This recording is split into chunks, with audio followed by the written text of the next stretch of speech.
class 9. Today we are continuing with the literature section from Beehive, and the name of the topic is a truly beautiful mind.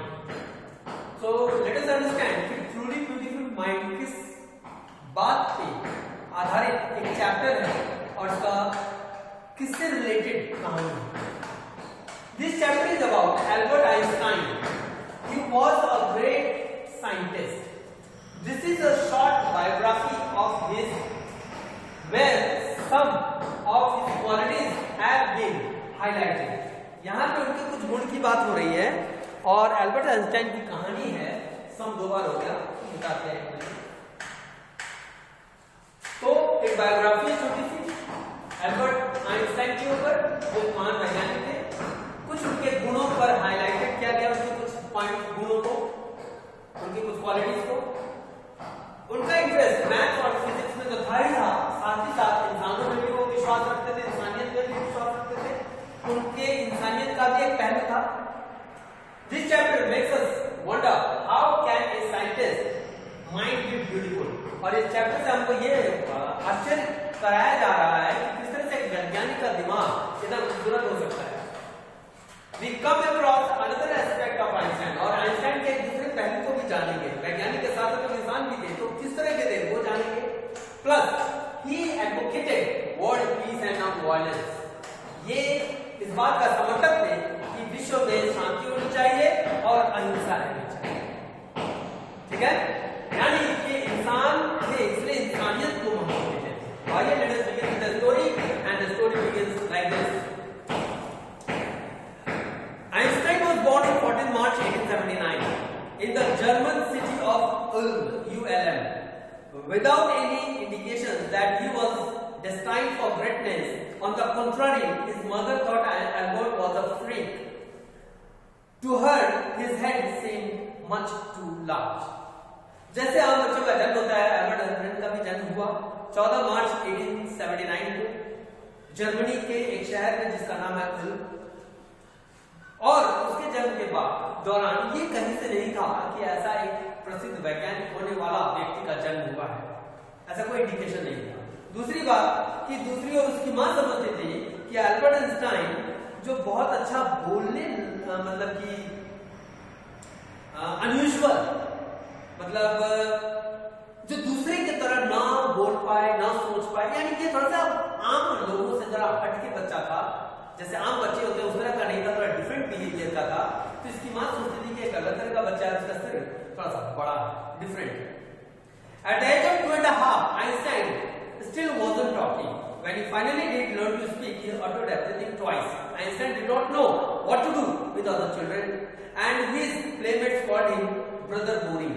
So the youngster played by himself much of the time. He especially loved mechanical toys. Looking at his newborn sister Maja, he is said to have said, "Fine, but where are her wheels?" Einstein के बारे में उसके जीवनी में, biography में ये कहा गया है कि जब ये 2.5 वर्ष के हुए तब तक ये बोलना नहीं आया, और जब तक ये बोलना सीखे भी, इनको आया भी, ये बहुत प्रॉपर नहीं बोलते थे. 2 बार 3 बार रिपीट करते थे शब्द. यानी कि एक प्रॉपर ग्रोथ वाले बच्चे के तौर पर नजर नहीं आ रहे. दूसरी तरफ आइंस्टाइन का ग्रोथ जब से हुआ, या और बच्चों के साथ अपना इंडल्जमेंट यानी कि मेल मिलाप नहीं रखते थे. तीसरी चीज, यह अकेला खेलते थे, बच्चों के बीच इनकी संगत होती नहीं थी. और खेलने के लिए भी जो अकेला समय अपने आप पर ऊपर देते थे, और खेलने के लिए जो चीज होती थी वो थे खिलौने, मैकेनिकल टॉयज. एक दिन का वाक्य है कि इसकी बहन का एक जन्म हुआ जिसका नाम था माजा. माजा का जब जन्म हुआ और ये देखने गया अपनी बहन को, तो इन्होंने क्या देखा कि बेबी वॉज क्वाइट क्यूट, प्यारा सा. लेकिन इन्होंने सवाल कर दिया कि इसके व्हील्स कहाँ हैं. मतलब खिलौने खेल के, खिलौने से लगाओ, मैकेनिकल आइटम से लगाओ, रखकर के इसमें बेबी में यानी कि सिस्टम में भी ये सोचा कि इसके व्हील्स कहाँ हैं, ऐसा इसने सवाल.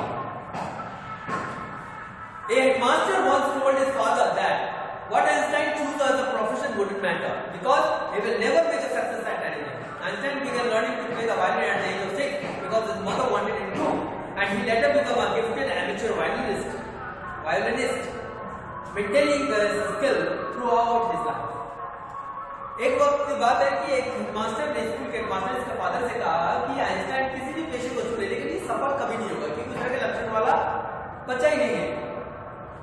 और इस वाक्य के बाद आगे कहानी को बढ़ाते हुए बायोग्राफी में क्या लिखा हुआ है कि एक बार आइंस्टाइन की मां उनसे कहती है कि तुमको वायलिन सीखना है और आइंस्टाइन ने से बखूबी सीखा और इतने बेहतर सीखा कि आजीवन तक एक बहुत अच्छे वायलिनिस्ट ये बने रह गए। एमेच्योर यानी कि लगन यानी कि शौकिया वायलिन बजाने वाले तो प्रॉपर वायलिनिस्ट के तौर पर। But Albert Einstein was not a bad प्यूपिल। तो ये जो वाक्याएं हुई ये वाक्यों को आगे बढ़ाते हैं तो पता चलता है कहानी को सुनते जानकर आपको जो हमने सुना आगे बढ़े तो पता चलता है कि आइंस्टाइन बहुत बुरे विद्यार्थी नहीं थे। He was not bad. He went to high school in Munich. Einstein के परिवार वहां शिफ्ट हो गए थे और ये तब 15 महीने के थे, है ना। ये बहुत बुरे विद्यार्थी नहीं थे और ये म्यूनिख हाई स्कूल में पढ़ाई की और आइंस्टाइन का परिवार म्यूनिख शिफ्ट कर दिया जब ये 15 महीने के थे, कभी चले गए। And scored good marks in almost every subject. तो आइंस्टाइन ने म्यूनिख से अपनी स्टडीज की हाई स्कूल और हाई स्कूल की स्टडीज के लिए ये लोग जो म्यूनिख गए थे पेरेंट, तो आइंस्टाइन भी चला गया माँ बाप के साथ जब ये 15 महीने के थे, 15 मंथ्स ओनली। और तब से इन्होंने पढ़ना प्रारंभ किया और इनका सारा विषय में अच्छी स्कोरिंग हुआ करते थे। आइंस्टाइन को बस एक ही दिक्कत थी कि उस स्कूल के रूल्स रेगुलेशन बहुत स्ट्रिक्ट थे, बहुत सख्त स्कूल था, डिसिप्लिन से बंधा हुआ स्कूल था। तो आइंस्टाइन को ये चीजें पसंद नहीं आती कि ये अक्सर अपने टीचर से बहस कर लेते थे, इनका विवाद हो जाता था। और 15 साल की अवस्था में आइंस्टाइन को लगा कि अब उनको स्कूल छोड़ देना चाहिए, शिफ्ट कर लेना चाहिए। उन्होंने ऐसा किया। Previous year Albert parents had moved to मिलान।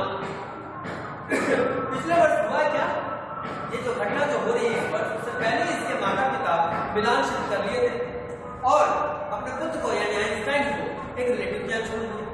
बहुत सारे डिस्कशंस, वाद विवाद, बहस होने के बाद एक फाइनल डिसीजन हुआ कि आइंस्टाइन भी अपनी एजुकेशन वहां से नहीं करेंगे और करेंगे कहां से, एक जर्मन स्पीकिंग यूनिवर्सिटी से जिसका नाम था German speaking Switzerland university, Switzerland से, जो कि मौजूद था स्विट्जरलैंड में, जो कि मिलान से कहीं अलग था।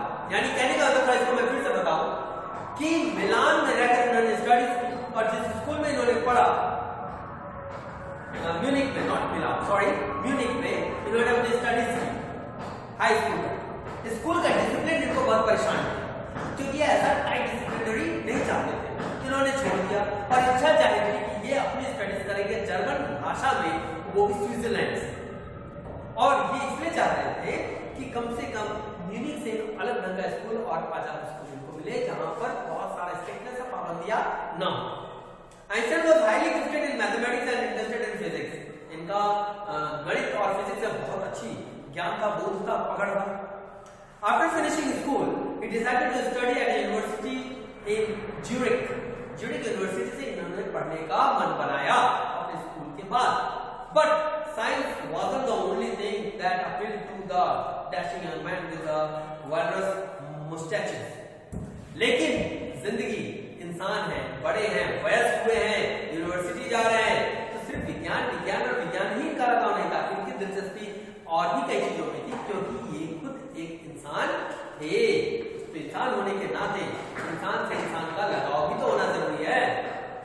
He also felt a special interest in a fellow student, Meliva Maric, whom he found to be a clever creature. This young Serbian had come to Switzerland because the university in Zurich was one of the few in Europe where women could get degrees. इनकी दिलचस्पी अपने university के Switzerland में ही university के एक Serbian girl से हुई। दिलचस्पी बड़ी थी, फ्रेंड हुई। उनका नाम था मिलेवा मैरिक। यानी कि विज्ञान के अलावा ये मानव में भी विश्वास रखते थे, तो इनका एक लगाव हुआ, यानी कि हार्ट था और इनका रिलेशन पनपा किसके साथ, मिलेवा मैरिक के साथ, जो स्विट्जरलैंड में आई थी पढ़ने के लिए। क्योंकि स्विट्जरलैंड का ये यूनिवर्सिटी जो था ज्यूरिख में, ये था एक ऐसा यूनिवर्सिटी जो विमेंस को भी डिग्रीज देते थे, जो यूरोपियन कंट्रीज में बहुत सारी यूनिवर्सिटीज में नहीं था। Einstein saw in her ally against the Philistines. ये इन्होंने क्या देखा कि आइंस्टाइन ने कि इस लड़की में, मिलेवा मैरिक में, फिलिस्तीन के खिलाफ यानी कि उनके प्रति एक लगाव और समर्पण की भावना थी। लेकिन यहाँ पे फिलिस्टीन्स का मतलब होता है people who do not like art, literature और म्यूजिक। यानी कहने का मतलब कि एक महिला जो थी, यहाँ पे फिलिस्टीन्स का सेंस बताया जा रहा है कि लिटरेचर से संबंध रखने वाले व्यक्ति, लिटरेचर, आर्ट, क्राफ्ट, है ना, ऐसे म्यूजिक, ऐसे से संबंध रखने वाले व्यक्ति, तो इसकी दिलचस्पी उसमें थी। लेकिन परिवार के लोग इस चीज को नहीं मानते थे। उस जमाने में भी ऐसा विचारधारा था कि लिटरेचर, आर्ट करने वाला बहुत प्रॉपर नहीं होता। The couple fell in love, इनके बीच एक प्यार का संबंध बना। Letter survived in which they put their affections in words, और पत्र का लेन देन हुआ जिसमें शब्दों को पिरोए थे अपने दिल की भावों को। और आइंस्टाइन ने जो लेटर लिखा था उसमें कुछ लाइन कोट किए गए इस चैप्टर में, ये था, how happy and proud I shall be when we both have brought our work on the relativity to a victorious conclusion. उन्होंने कहा कि बहुत खुशी होगी मुझे कि हमारे एक रिलेशन को रिलेटिविटी के मद्देनजर एक कंक्लूजन पे, निष्कर्ष पे लाएं कि उस निष्कर्ष में जीत मीन्स साइंटिफिक स्टाइल में इन्होंने लिखा, साइंस से रिलेटेड लिखती थी। 1900 में 1900 में at the age of 21 Einstein was a university graduate, लेकिन अनएम्प्लॉयड। ग्रेजुएट तो हो गए लेकिन unemployed. He worked as a teaching assistant, got private lessons, finally secured a job in 1902 में इनको नौकरी लगी टेक्निकल एक्सपर्ट के तौर पर, ठीक है, in the patent office in bird, जगह का नाम है बर्ड, वहां पे एक टेक्निकल एक्सपर्ट के यहाँ एज अ टेक्निकल एक्सपर्ट इनको जॉब लगी। While he was supposing to be assessing other people's invention, जब ये उस जॉब के दौरान लोगों की इन्वेंशन को ये देखते थे, गौर करते थे, तो उस दौरान ये छुपके छुपके अपना भी कुछ इन्वेंशन खोज सीक्रेटली अपने आइडियाज का उपयोग करके कर रहे थे उस दौरान।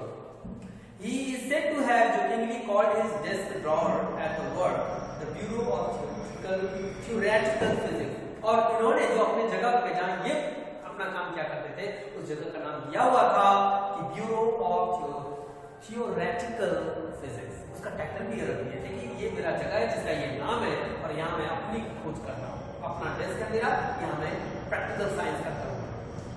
One of the famous paper in 1905 में एक फेमस पेपर ने आइंस्टाइन के स्पेशल थ्योरी ऑफ रिलेटिविटी का पब्लिशिंग किया, जो बहुत ही एब्सोल्यूट और परफेक्ट माना है। Indeed, two perfect accurate clocks will not continue to show the same time if they once come together again after a journey. Each one of them has been moving very fast related to the other. Einstein ने इस बात को सिद्ध किया कि दो clock जो exact accurate time पर स्टार्ट होता है और एक लंबे अंतराल तय करने के बाद जब दोनों एक समय पर आते हैं तो ऐसा देखा जाता है कि दोनों के दोनों इक्वल टाइम शो नहीं करेंगे, कोई एक जरूर फास्ट होगा या कोई एक थोड़ा सा उससे स्लो होगा। और फ्रॉम दिस, इस निष्कर्ष से इन्होंने गोल्ड को एक फॉर्मूला दिया और फॉर्मूले का नाम था relationship between mass and energy, और वो फॉर्मूला क्या था? E = mc²। फॉर्मूला क्या था? फॉर्मूला था E = mc²। इन्होंने इस फॉर्मूला की खोज कर दी और इसका मतलब था E for energy, M for mass and C for speed of light in vacuum, है ना। और हम आप सब जानते हैं speed of light in vacuum is 3 lakh kilometre पर सेकंड, ठीक है। अब आगे की बात, तो यहां तक तो इन्होंने रिलेटिविटी फार्मूला खोज निकाला और रिलेशन शो करते हुए बिटवीन क्या चीज? Mass and energy.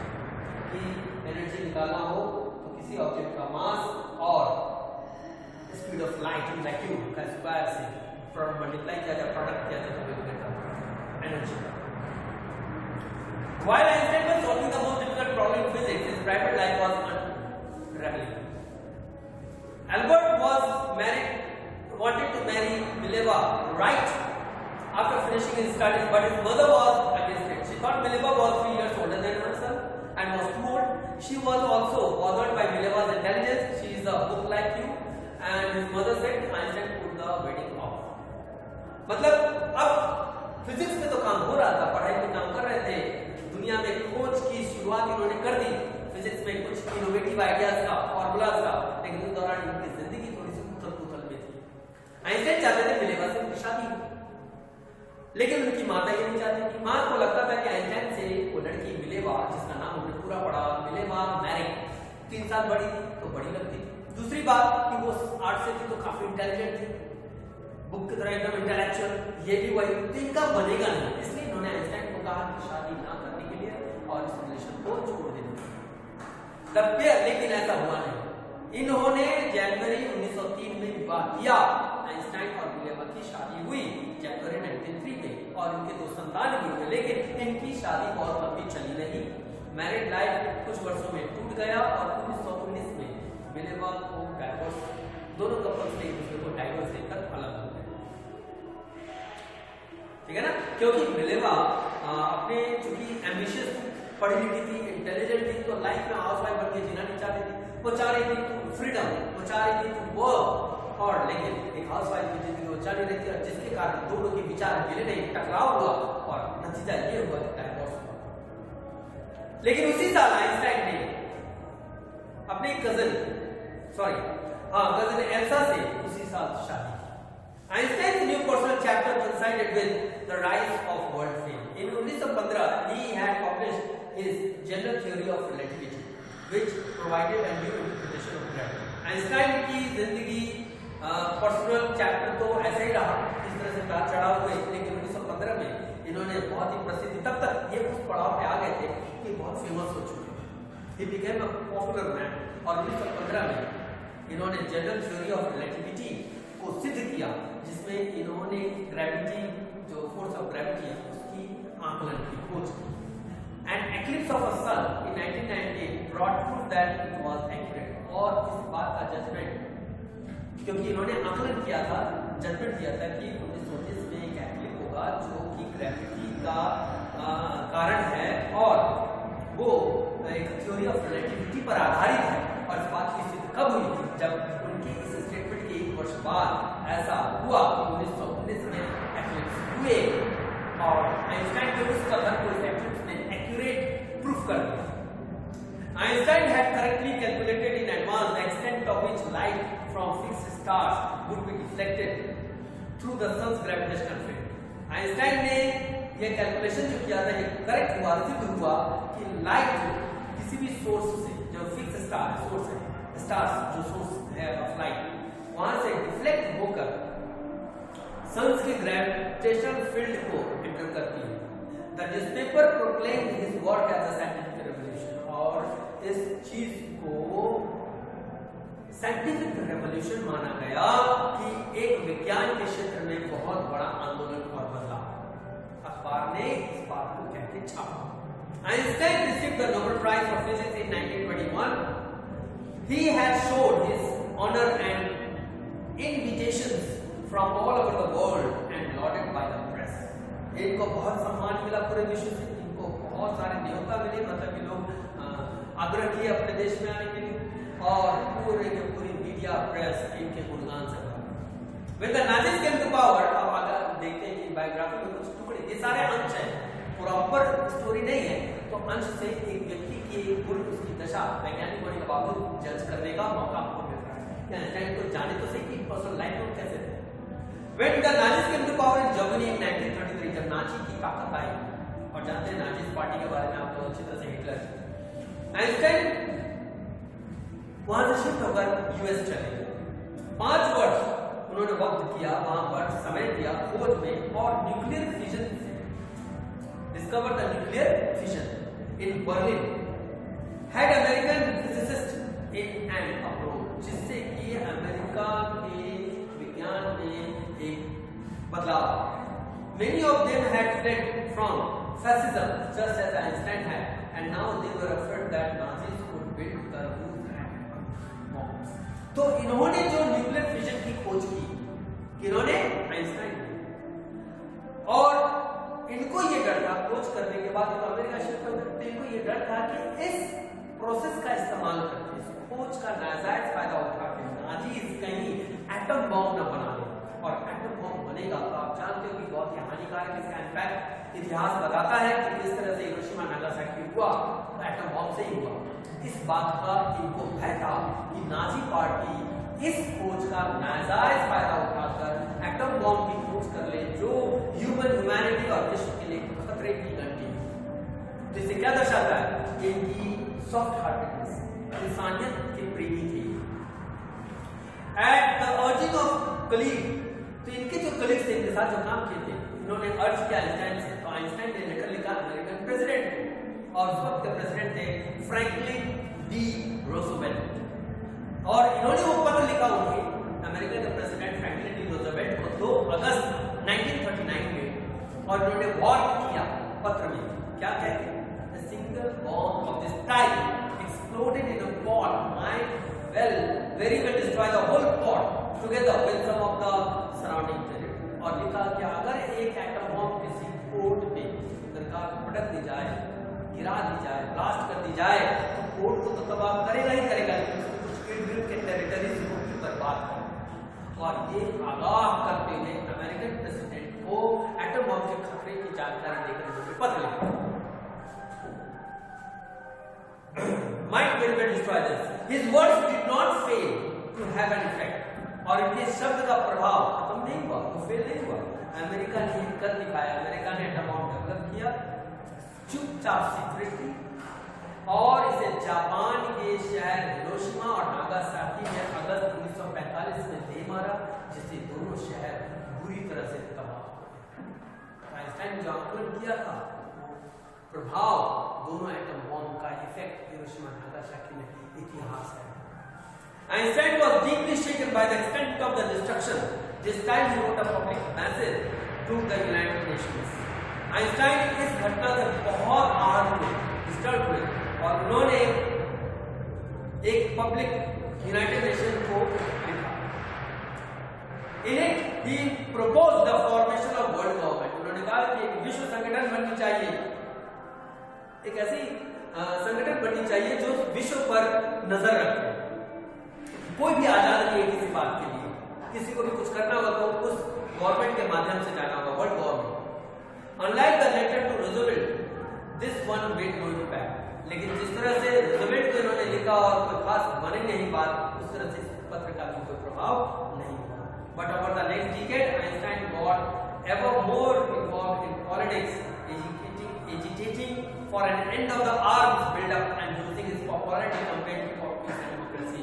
और आने वाले समय में इन्होंने यानी अल्बर्ट आइंस्टाइन ने कुछ पॉलिटिकल चीजों में भी हिस्सा लिया, राजनीति में भी, और इन्होंने इस बात का बहुत जोर दिया कि हथियार, आर्म्स, इन सब की बनावट और बनाने में कमी लानी चाहिए, क्योंकि ये चीजें पीस और डेमोक्रेसी यानी शांति और आजादी, डेमोक्रेसी यानी कि गणतंत्र को हानि पहुंचाएगा। कोई किसी पर भी इसकी डर से, इसकी धमकी से शासन करेगा और ये मानवता, ह्यूमैनिटी के खिलाफ है, इसका समर्थन करते रहे। When Einstein died in 1955, उनकी उम्र थी 76 years, उनकी मृत्यु हुई। He was celebrated as a visionary and world citizen as much as a scientist, scientific genius। इनको साइंटिफिक जीनियस के अलावा एक विश्व का नागरिक, एक शांति का समर्थक, शांत प्रिय व्यक्ति और विश्व शांति की समर्थन करने वाले व्यक्ति के रूप में भी जाना जाता है। एक सिर्फ जीनियस साइंटिस्ट नहीं थे, एक ह्यूमैनिटेरियन भी थे, मानवता और मानव के प्रति समर्थन रखने वाले, शांति और अहिंसा को समर्थन देने वाले व्यक्ति भी रहे। And this is how the story ends, and we have come to know कि आइंस्टाइन वैज्ञानिक होने के साथ साथ इंसान थे, उनके अंदर इंसानी फीलिंग थी, मानवता को समझते थे, इंसान से इंसान के लगाव को समझते थे, और ये उनका एक दूसरा रूप हमने इस चैप्टर से जाना कि वो एक बहुत महान वैज्ञानिक के साथ साथ एक महान इंसान भी रहे। Okay children, chapter finish. Homework वही एक्सरसाइज सॉल्व करना है, वैसे मैसेज जाएगा group, but notice highlighters point